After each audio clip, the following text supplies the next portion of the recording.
What's going on, everybody, and welcome back to Comic Breakdown. In today's video, we're hopping into the Phoenix issue number 14. As you can tell from the title, this is the Phoenix versus the Inbetweener. But I'm telling you guys, you gotta make sure you stay through to the end, because the ending of this comic, it's about to get freaking real. I read this comic this morning, and I am beating myself up for not reading it sooner. I should have read this on release, because God bless it. This is good. Let's go. So the story is picking us up with the Inbetweener and Sarah Gray. And the Inbetweener really is letting her know that you're a shadow. And shadows, they're not merely the absence of light, but they're also duality, light and dark, presence and void. Sarah is the shadow of the Phoenix's flame, born of the white-hot room, carrying a piece of the universe as her very own programming. And so Sarah asks the Inbetweener, am I real or am I not? What am I? The Inbetweener, he tells her that you are real, but you also are not real. This is where Sarah, she kind of loses it, because these vague answers, this is not enough for her. Binaries are not good enough for her. She needs to know, what is she? Now this is what takes us to the Phoenix and Cable. With Sarah having that outburst, she's able to feel it even here. She knows that Sarah is in the white-hot room. She knows that something is wrong. And though Cable apologizes, he says, I know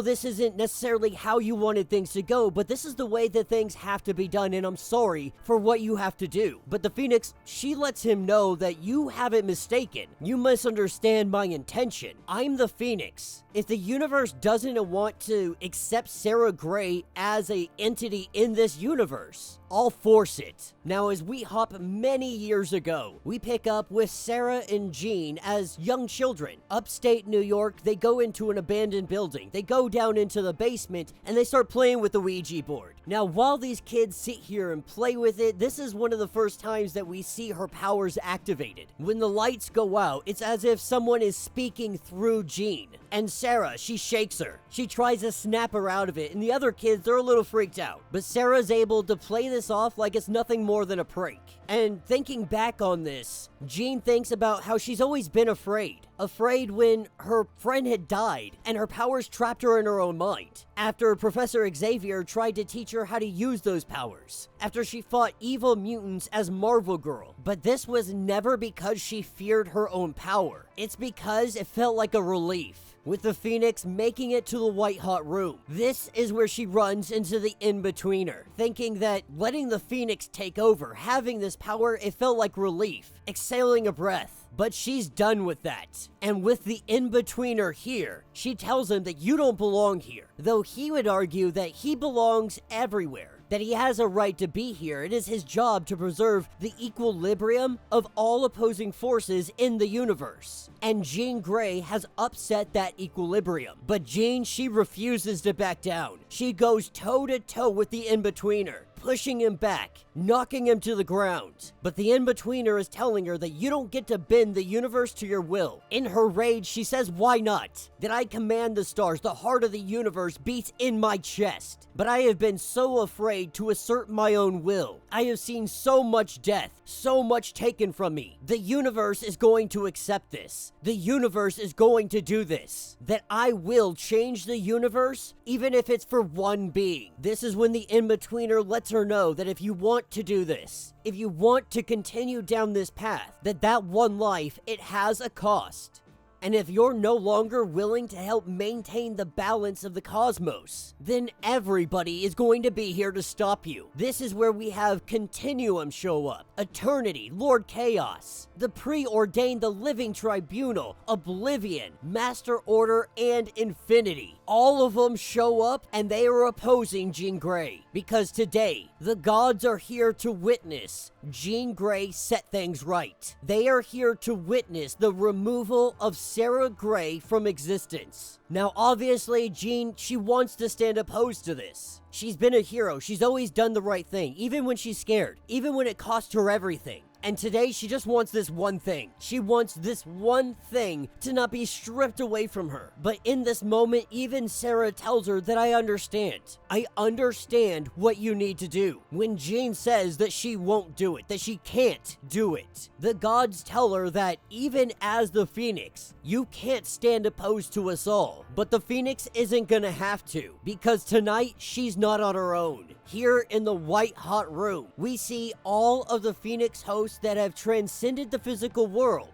living or dead. Their consciousnesses have been summoned. They have been called here, and they are ready to fight alongside Jean Grey. This is where we see Rook Shear, Rachel Summers, Quentin Quire, Hope Summers, and Fong Ji Woo. The Phoenixes have risen, and the war for Sarah Grey has begun. That is where this issue will end. So let me know what you guys think down in the comments. Now, this wasn't really a super long comic, but it was a lot of fun. Not only do we get to see the Phoenix battle the Inbetweener, and honestly, the Inbetweener was getting his butt kicked. But the Inbetweener, he didn't come alone. You see, the Phoenix bringing her into existence, bringing Sarah into the universe, this has disrupted the balance. So much so that the cosmic entities are showing up at the white hot room. They're knocking on it, they're banging on it, and they're saying, "What the hell are you doing, Phoenix?" This is such a calamity that the cosmic entities, they show up in force. They show up ready to fight. And when you think that she might actually cave in, she might actually have to give in to this, because there's no way she could take on all the cosmic entities, as well as protecting her sister. But now it may have changed, because we're talking about 5 individuals that were connected to the Phoenix, that have hosted it at some point in time. Now we have to wonder, are they going to have part of the Phoenix's power? Are they going to share the Phoenix power so that they can take on the cosmic entities? Are they going to find another way around keeping Sarah in existence, or is the inevitable outcome Sarah Jean just can't exist? I know one thing is for damn certain, they keep on teasing me with the white hot room and not showing me the entire thriving mutant nation of 250,000 mutants. I am going to riot!